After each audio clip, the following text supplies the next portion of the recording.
जय जय श्री राधे श्याम। श्री भगवान विष्णु कहते हैं, हे गरुड़, पापी प्राणी को यमलोक का मार्ग अत्यंत भय प्रदान करने वाला है।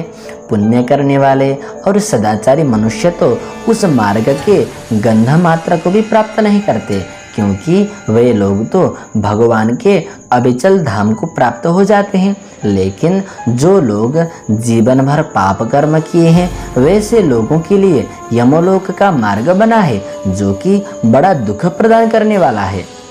इस संसार में विद्यमान पांच भौतिक शरीर के अलावा सुख और दुख भोगने के लिए मनुष्य को अतिवाहिक नामक शरीर की प्राप्ति होती है, और उसी शरीर को खींच करके यमदूत उस पापी मनुष्य को यम मार्ग से ले जाते हैं, जिस मार्ग में विश्राम लेने के लिए वृक्ष की छाया तक भी नहीं है तथा अन्न आदि भी नहीं है, जिससे कि भूख की निवृत्ति हो सके। अत्यंत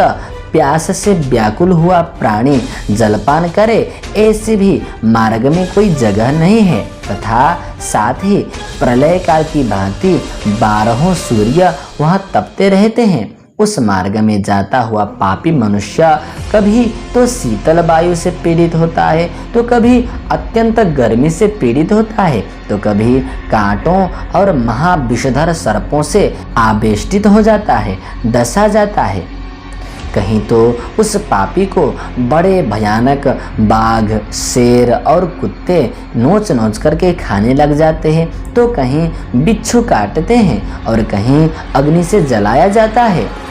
इसके बाद वह पापी मनुष्य महाभयानक असीपत्र वन में पहुंचता है, जहां पेड़ तो हैं, लेकिन उन पेड़ों पर विद्यमान विशाल विशाल पत्र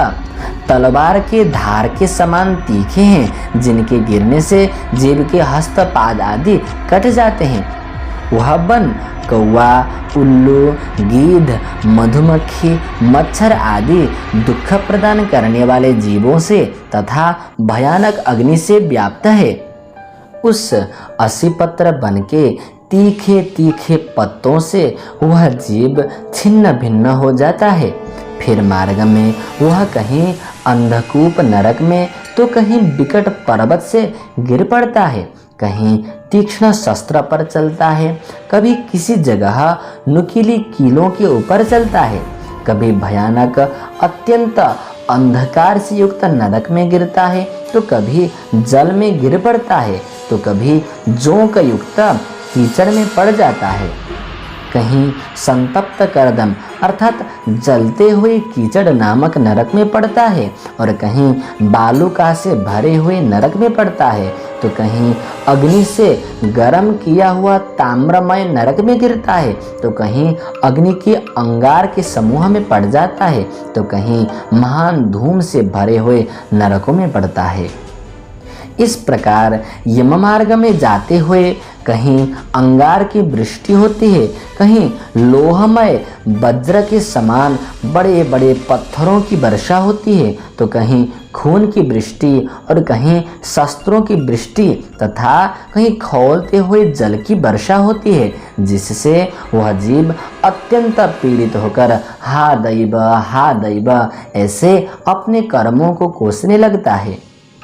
यमलोक को जाता हुआ वह पापी जीव कभी भस्म सहित कीचड़ की वृष्टि से पीड़ित होता है, कहीं बड़े बड़े गड्ढों में गिर जाता है, कभी कभी ऊंचे स्थान पर चढ़ता है, कभी पर्वत की कंदराओं में प्रवेश करता है। उस मार्ग में कहीं अत्यंत अंधकार है, जहां कष्ट से चढ़ा जाए ऐसे बड़े बड़े पर्वत हैं, कहीं खून और मांस से व्याप्त तथा विष्ठा से भरे हुए तालाब हैं।